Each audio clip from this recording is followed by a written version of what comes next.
என்னுடைய மனமகிழ்ந்து இந்த தொகுதியிலே நான் உங்கள் முன்னால் நின்று கொண்டிருக்கிறேன்.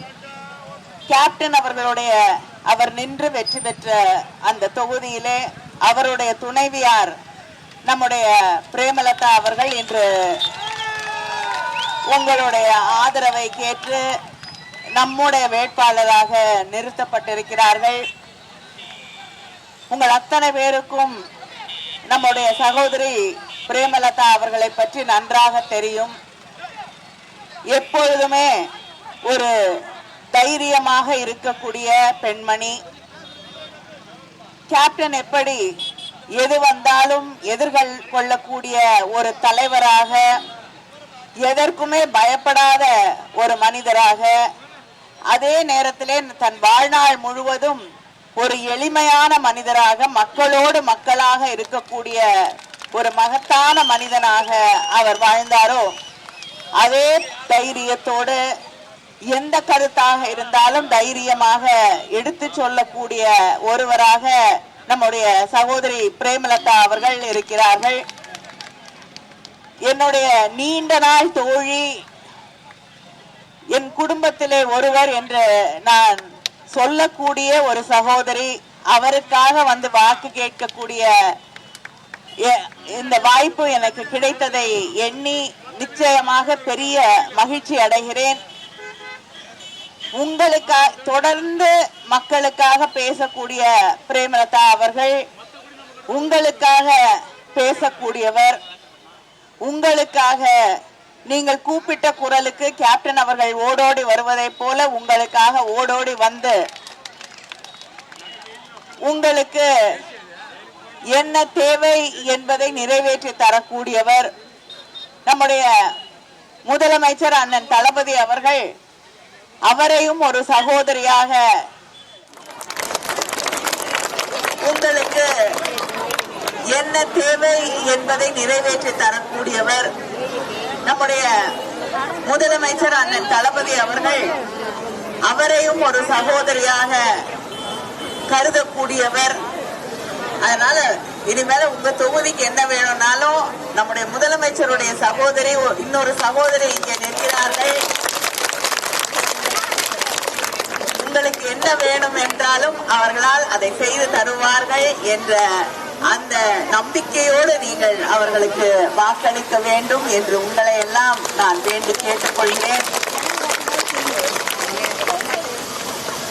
நம்முடைய கூட்டணியிலே இருக்கக்கூடிய வேட்பாளர்கள் நம்முடைய பிரேமலதா அவர்களே தமிழ்நாடு முழுவதும் போய் எல்லா மக்களையும் சந்தித்து எல்லாருக்காகவும் வாக்கு கேட்டுக் கொண்டிருக்கிறார்கள். இன்று அவருக்கு வாக்கு கேட்கக்கூடிய வாய்ப்பு எனக்கு கிடைத்திருக்கிறது. நம் கூட்டணியிலே இருக்கக்கூடியவர்கள் அத்தனை பேரும் மக்களை பார்த்து எங்களுடைய கூட்டணிக்கு, திராவிட முன்னேற்ற கழகத்திற்கு, நம்முடைய முதலமைச்சர் அண்ணன் தளபதி அவர்களுக்கு நீங்கள் வாக்களிக்க வேண்டும் என்று கேட்கும் போது மக்களுக்கு தந்திருக்கக்கூடிய வாக்குறுதி எல்லாம் நாங்க நிறைவேற்றி தந்திருக்கோம் அப்படிங்கிற அந்த பெருமையோடு அந்த உரிமையோடு வந்து உங்ககிட்ட ஓட்டு கேட்கிறோம். ஆனா மற்றவர்கள் தொடர்ந்து மக்களை ஏமாற்றி கொண்டிருக்கிறார்கள்.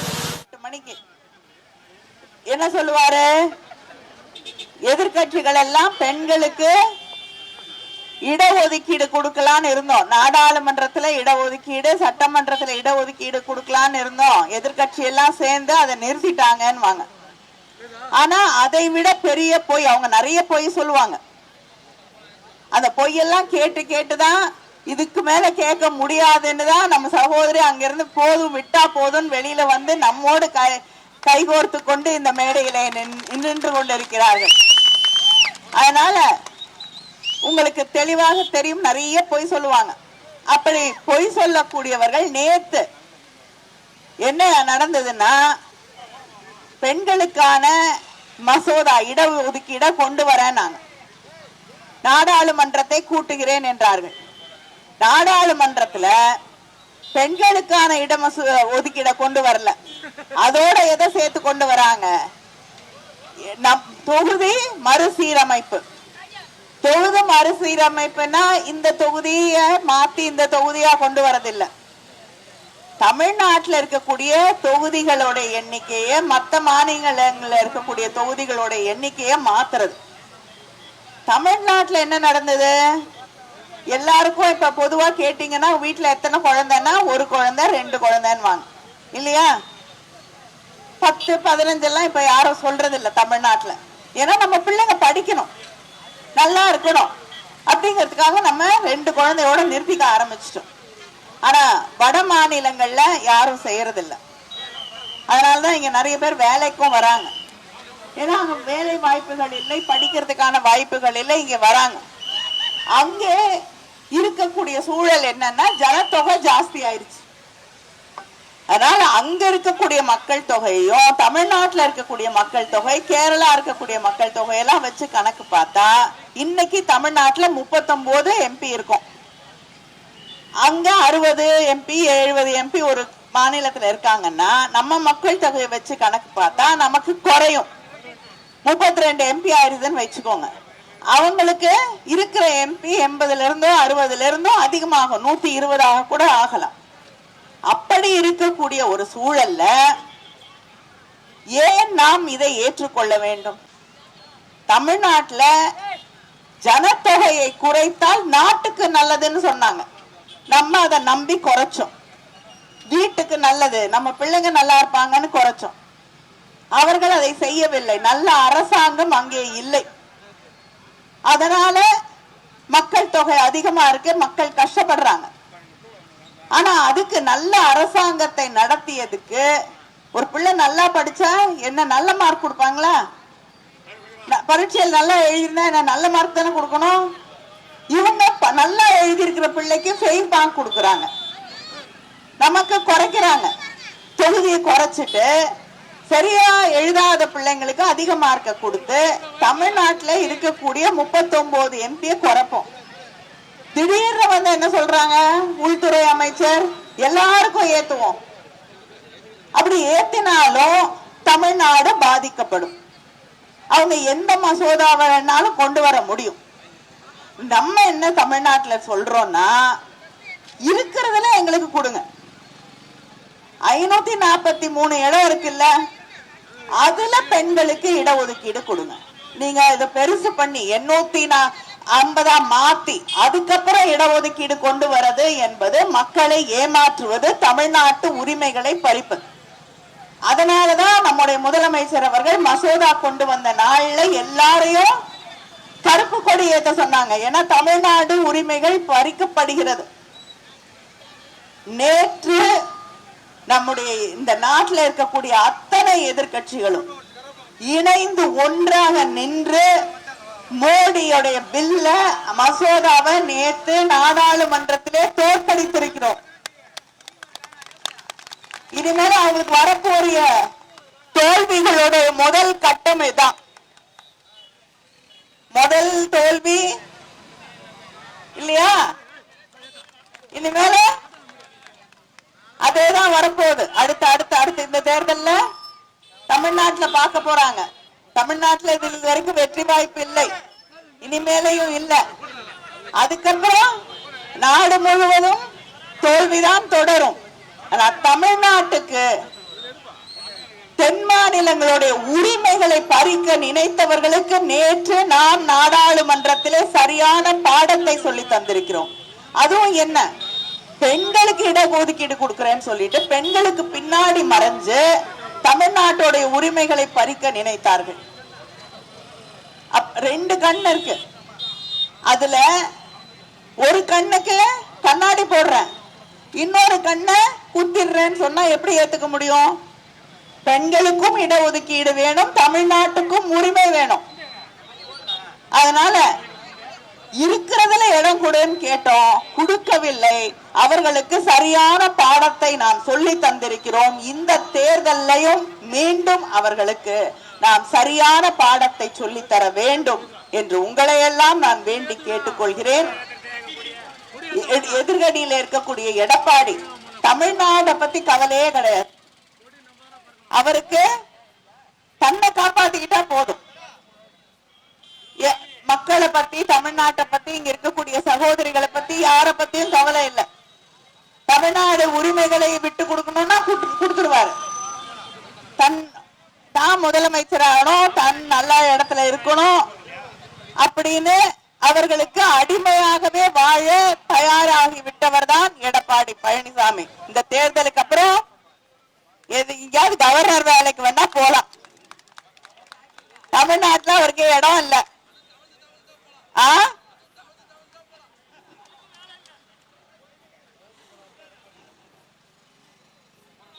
கவர்னர் வேலைக்கு ஒன்னும் கஷ்டம் இல்ல. நம்ம ஊர்ல ஒரு கவர்னர் இருந்தாரு.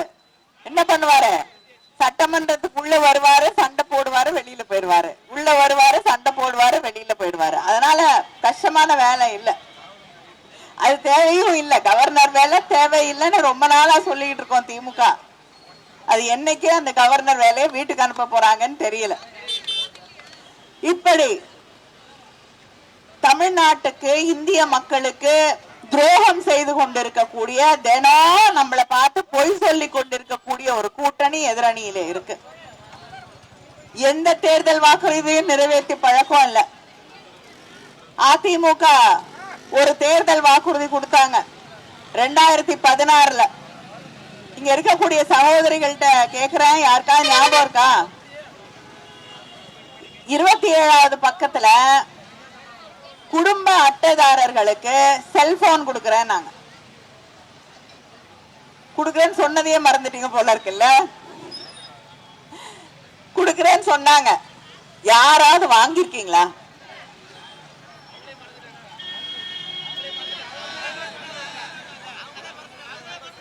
அங்க பின்னாடியே வாங்கிருக்கீங்களா? இல்ல இல்ல, நான் வர வழியில கேட்டேன். நம்முடைய சகோதரி பிரேமலதா அவர்கள், அவரும் தமிழ்நாடு முழுக்க போறாங்க. உங்களுக்கு யாரையாவது தெரியுமா அந்த செல்போனை வாங்கினவங்கன்னா? அவங்களுக்கும் தெரியலன்ட்டாங்க. அதனால ஒரு வாக்குறுதியை கொடுத்துட்டு தானும் மறந்து மக்களையும் மறக்க செய்த பெருமை மட்டும்தான் எடப்பாடி பழனிசாமி இருக்கு. ஆனா மக்களுக்கு தந்திருக்கக்கூடிய அத்தனை வாக்குறுதிகளையும் நிறைவேற்றி தந்திருக்கக்கூடிய தலைவர் நம்முடைய முதலமைச்சர் அண்ணன் தளபதி அவர்கள். 1000 ரூபாய் மகளிருக்கு உரிமை தொகை தரனாரு, தந்தாரா? 1,31,00,000 பெண்கள் அதை வாங்கிட்டு இருக்காங்க தமிழ்நாட்டுல. அடுத்து ஆட்சி 1 மாசத்துல வந்துருமா? வந்த உடனே எவ்வளவு? 2000 அது உயர்த்தி வழங்கப்படும். சுய உதவி குழுக்கள் இருப்பாங்க சகோதரிகள், அதுல யாருக்காவது சொந்தமா தொழில் தொடங்கணும் அப்படின்னு உங்களுக்கு விருப்பம் இருந்தா அந்த சகோதரிகளுக்கு 5 லட்சம் ரூபாய் வரை மானியத்தோடு கடன் உதவி வழங்கப்படும். சொந்த தொழில் தொடங்குறதுக்கு இங்க இருக்கக்கூடிய சகோதரிகளுக்கு, சுய உதவி குழுவில் இருக்க சகோதரிகளுக்கு 5 லட்சம் ரூபாய் வரை மானியத்தோடு கடன் வழங்கப்படும். நம்முடைய விவசாய பெருமக்கள், அவர்களுக்கு மோட்டார்கள், மின் மோட்டார்கள், புதிய மின் மோட்டார்கள் 20 லட்சம் விவசாயிகளுக்கு மேல் பயன்படக்கூடிய வகையில அவர்களுக்கு அது வழங்கப்படும் என்று நம்முடைய முதலமைச்சர் அவர்கள் அறிவித்திருக்கிறார்கள். திராவிட முன்னேற்ற கழகமும் நம்ம முதலமைச்சரும் அறிவிச்சா செய்வார்கள் இல்லையா? சொன்னதை செய்வார்கள் என தலைவர் கலைஞர் அவர்களின் வழியிலே வந்திருக்கக்கூடிய முதல்வர் நம்மளுடைய முதலமைச்சர் அவர்கள் இல்லையா? தொலைக்காட்சி பெட்டி கொடுக்கிறேன், வண்ண தொலைக்காட்சி பெட்டி கொடுத்தாரா? இன்னும் வேலை செய்தில்ல. அதுதான் தலைவர் கலைஞர் கொடுத்த தொலைக்காட்சி பெட்டி இன்றும் தமிழ்நாட்டிலே எல்லா வீட்லயும் பயன்படுத்தி கொண்டிருக்கக்கூடிய அளவிற்கு அவ்வளவு சிறப்பான ஒரு தொலைக்காட்சி பெட்டி. அதுக்கப்புறம் வந்த கிரைண்டர் மிக்சி எல்லாம் எங்க போயிடுச்சு? காயலாங்கடைக்கு போயிடுச்சு. ஆனா தலைவரோட டிவி இன்னைக்கும் ஓடுது. தலைவர் எப்படி மனசுல இருக்காரோ அதே மாதிரி டிவியும் வீட்டுல இருக்கு இல்லையா? அதே போல நம்முடைய முதலமைச்சர் அவர்கள் தலைவர் கலைஞருடைய மகன், வாக்குறுதி தந்தால் நிறைவேற்றி தருவார்கள். நல்ல விவசாயிகளுக்கு தந்திருக்கக்கூடிய வாக்குறுதி. இங்க இருக்கக்கூடிய நம்முடைய இளைஞர்கள், கல்லூரியில படிக்கக்கூடிய நம்முடைய இளைஞர்கள், நம்ம வீட்டுல இருக்கக்கூடிய இளம் பெண்களுக்கு, கல்லூரியில படிக்கக்கூடிய அவர்களுக்கு 1000 ரூபாய் வழங்கப்படுகிறது. ஆட்சிக்கு மறுபடியும் வந்த உடனே அது 1500 உயர்த்தி வழங்கப்படும். அதை தாண்டி படிச்சு முடிச்சுட்டு கல்லூரியில படிச்சு முடிச்சுட்டு வேலை தேடுவாங்க. ஒரு 4-5 மாசம் ஆகும் வேலை கிடைக்கிறதுக்கு. அப்ப நல்ல வேலையா கிடைக்கிறதுக்கு பயிற்சிகள் வழங்கப்படும். அந்த பயிற்சி வழங்கக்கூடிய அந்த 6 மாசத்துக்கு ஒவ்வொரு மாதமும் அவர்களுக்கு 1500 ரூபாய் வழங்கப்படும். இது அத்தனையும் அது மட்டும் இல்லாம லேப்டாப் 35 லட்சம் இளைஞர்களுக்கு இளம் பெண்களுக்கு லேப்டாப்புகள் வழங்கப்படும். வரக்கூடிய 5 ஆண்டுகளிலே லேப்டாப்புகள் வழங்கப்படும்.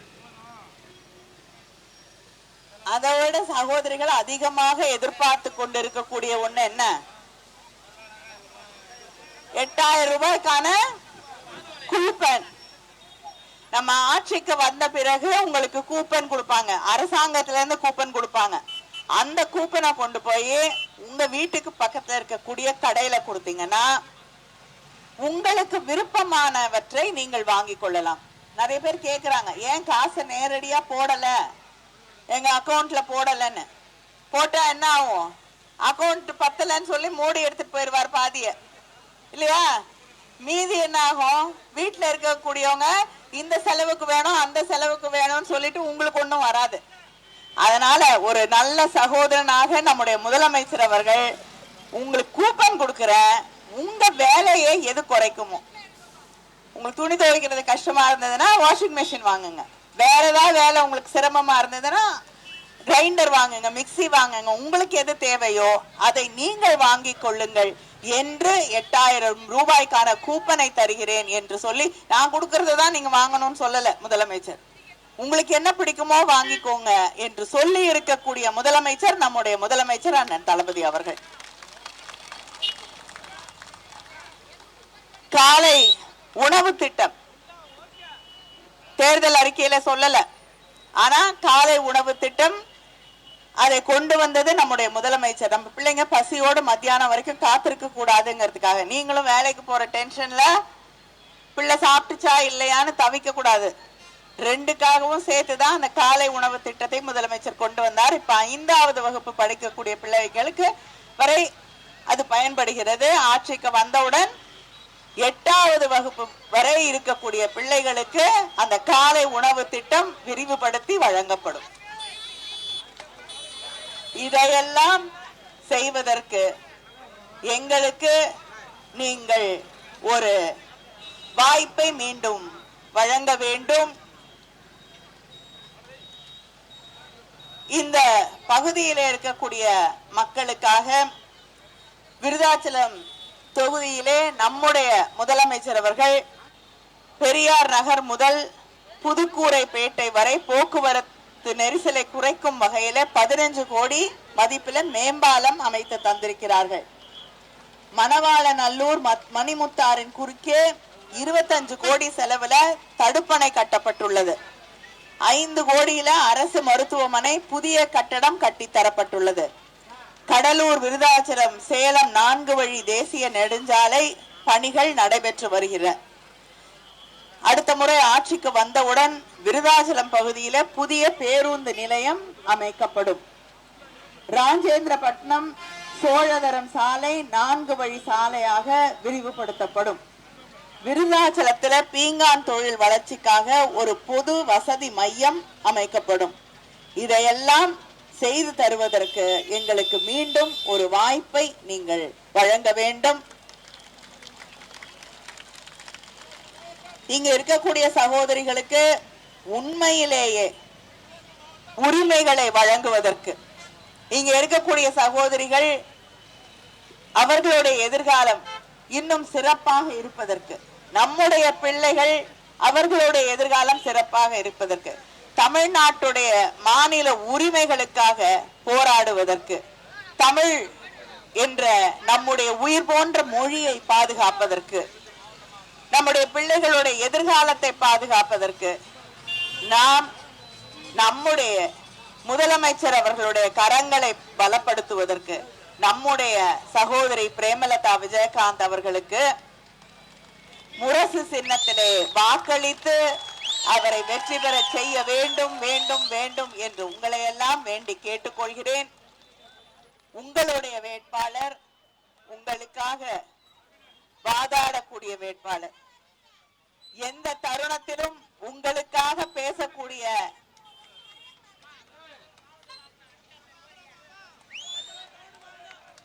அவங்க என்ன கோரிக்கை வைத்தாலும் அண்ணன் செய்து தருவார்கள். அதனால உங்களுடைய அத்தனை பேருடைய கருத்துக்களையும் கேட்டு உங்களுடைய கோரிக்கைகளை எல்லாம் நிறைவேற்றி தருவதற்கு உங்களுடைய வேட்பாளர் நம்முடைய பிரேமலதா அவர்களுக்கு வாக்களித்து முரசு சின்னத்திலே வாக்களித்து கேப்டன் அவர்களுடைய முரசு சின்னத்திலே வாக்களித்து வெற்றி பெற செய்ய வேண்டும்.